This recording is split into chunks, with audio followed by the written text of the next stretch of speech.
এক নম্বর ছেলে শিক্ষামন্ত্রী, 2 নম্বরে সেচ মন্ত্রী, 3 নম্বরে রেশন মন্ত্রী। এদের সঙ্গে থাকা যায় বলুন তো?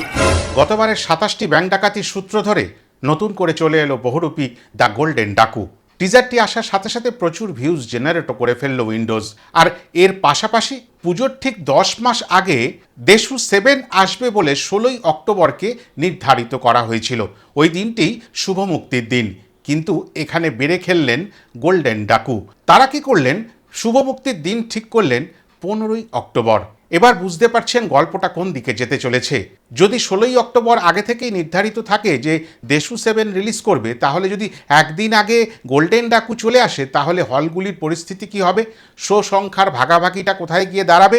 লড়াইটা তার মানে এতদিন আগে থেকেই শুরু হয়ে গেল, প্রায় 2 মাস আগে থেকে। এই কারণেই দেবু ভার্সেস শিবুকে নিয়ে বড় চঞ্চলতা তৈরি হয় আমাদের বিনোদন জগতে, যখনই তারা একসাথে আসার প্রচেষ্টা দেখান। আর তেমনটাই এবারও ঘটল। এবার সেই লড়াইটা চলবে, আর তাতে লাভবান আখেরে আমরাই হব।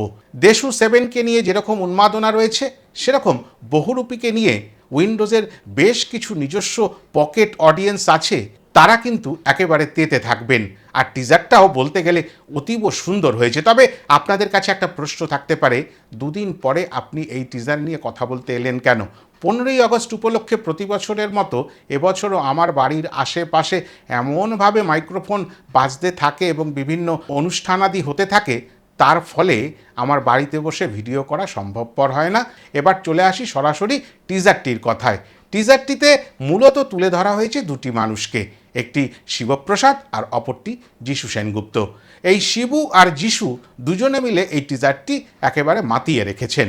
1 মিনিট 10 সেকেন্ড ডিউরেশনের টিজারটির মধ্যে প্রথমেই বোঝা যাচ্ছে যে গতবারের গল্পের যেখানে শেষ হয়েছিল সেখান থেকেই আবার সূচনা হয়েছে, এবং এই মুহূর্তে সেই ডাকাত জেলে অবস্থান করছেন। আর জেল কাস্টডিতে থাকাকালীন তার কিছু বক্তব্য রয়েছে। 27টি ডাকাতি করার মতন ডাকু এত বড় মাপের একজন অপরাধীকে রাখার মতো এই জেল সে জেল নয়। ওই জেলেরই একটি কক্ষে রয়েছেন শিক্ষামন্ত্রী, অপর কক্ষগুলিতে রয়েছেন সেচ মন্ত্রী, রেশন মন্ত্রী। ডাকু হিসাবে এত বড় মাপের অপরাধী তিনি একটু অপমানিত বোধ করছেন। পাশাপাশি হালকা চালে সংলাপ শুরু হতে না হতেই একটু জটিল অবস্থা দেখা গেল। একেবারে কোর্টরুমের গড়াতে দাঁড়িয়ে রয়েছেন শিবু, মানে দ্য গোল্ডেন ডাকু। তার 2 হাতে সেই ব্যান্ডেজ, যেই হাত দুটো ক্ষত বিক্ষত হয়ে গেছিল প্রথম পার্টে বহুরূপীর। ভার্ডিক্ট আসছে, যারা একবার ডাকাতি করে ডাকাত রূপে প্রতিপন্ন হয়, তারা সারা জীবনের জন্য ওই ডাকাত রূপেই পরিচিত হয়। আর জাজের এই জাজমেন্ট শোনার পরে তার যে বিষয়টি ভালো লাগছে না, তিনি যে কোনোভাবে ভালো হবার চেষ্টা করছিলেন, সেরকমই একটি প্রয়াস ধরা পড়ছে টিজারটির একেবারে শুরুর পর্যায়ে। পরবর্তী পর্যায়ে আমরা যিশু সেনগুপ্তকে পাচ্ছি। তিনি দুর্দণ্ড প্রতাপ একজন পুলিশ অফিসার, আর তার জিম্মাতেই রয়েছেন এই গোল্ডেন ডাকু, মানে আমাদের শিবপ্রসাদ। তাকে ক্রস করছেন যে তুই আমার সঙ্গে পাঙ্গা নিচ্ছিস, তুই কিন্তু এই জেলে বসেই ডাকাতি সংঘটিত করছিস। বাইরে যে ডাকাতিগুলো হচ্ছে সেগুলোর গতি প্রকৃতি ওই ফার্স্ট পার্টের মতন। তার মানে তুই এখনও ডাকাত দলের সর্দার রূপেই রয়ে গেছিস। আমি কি করে ডাকাতি করবো? আমি তো রয়েছে আপনার জিম্মায়। এমনই গুরুগম্ভীর সিচুয়েশন দিয়ে যখন টিজারটি জমে উঠছে, তখন প্রেমের দৃশ্য উঠে আসছে। আর প্রেমের দৃশ্যে গোল্ডেন ডাকুর ভাগিদার কৌশানীকেও আমরা দেখতে পাচ্ছি। প্রথম পর্বে তাদের বিবাহ তুলে ধরা হয়েছিল।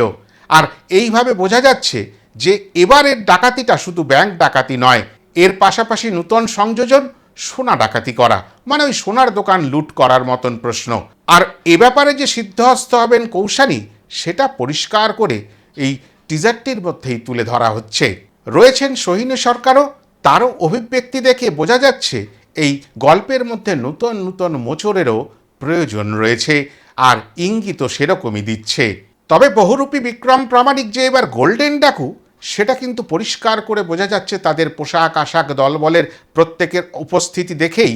তবে কমেডি সিচুয়েশনও থাকবে, কেননা শিবপ্রসাদ নন্দিতা দিদির সিনেমায় এই ধরনের কমেডি সিকোয়েন্স যে বারবার উঠে আসে এবং সেখানে যে একটু স্পেস তৈরি করে বা একটু নিঃশ্বাস প্রশ্বাস নেবার জায়গা তৈরি করে, সেটাও আমরা খুব পরিচিত। তেমন যিশু সেনগুপ্তর সংলাপেও বেশ কিছু বিবরণ উঠে আসছে। যে মাত্রার সংলাপ এখানে ছোঁড়াছুড়ি হবে, তাতে কিন্তু আমাদের ওই প্রেক্ষাগৃহে গিয়ে একেবারে বোর লাগবে না। আর সেই জায়গার থেকে আমি আশাবাদী এই সিনেমা বা এই দৃশ্যগুলো প্রত্যেকেই যারা বাংলা সিনেমা দেখতে পছন্দ করেন, সব ধরনের সিনেমা কনজিউম করতে পছন্দ করেন, তাদের ভালো লাগবেই, তাদেরকে ছুঁয়ে যাবেই।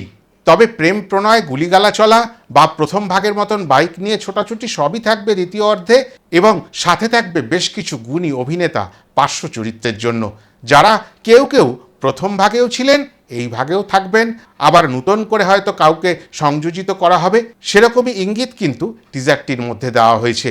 তবে ওই একটাই প্রশ্ন পুজোর সময় আসবে, এই সিনেমা তো সব ঠিক ছিল, কিন্তু গেম প্ল্যান চেঞ্জ করে ওই বলা যায় বিগত সরকারের মতন খেলা হবে।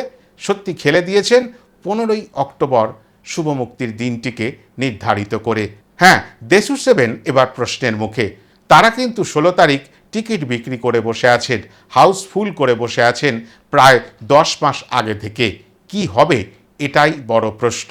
এতটাই বলার ছিল এই টিজারটি নিয়ে। যদি ভালো লাগে তাহলে যা করার একটু লাইক করবেন, পারলে হাইপ করবেন, কমেন্ট ভরে ভরে করবেন। আর এখন তো কেউ বলে বিপ্লবী, কেউ বলে ডাকাতের মরশুম চলছে। সবাই ভালো সিনেমা দেখবেন, ভালো সিনেমা যখন যখন আসবে তার জন্য অপেক্ষা করবেন। আর চ্যানেলটা সাবস্ক্রাইব করা না থাকলে সাবস্ক্রাইব করে নেবেন। আবারও বলি, সবাই ভালো থাকবেন, আমার চ্যানেলের পাশে থাকবেন। নমস্কার।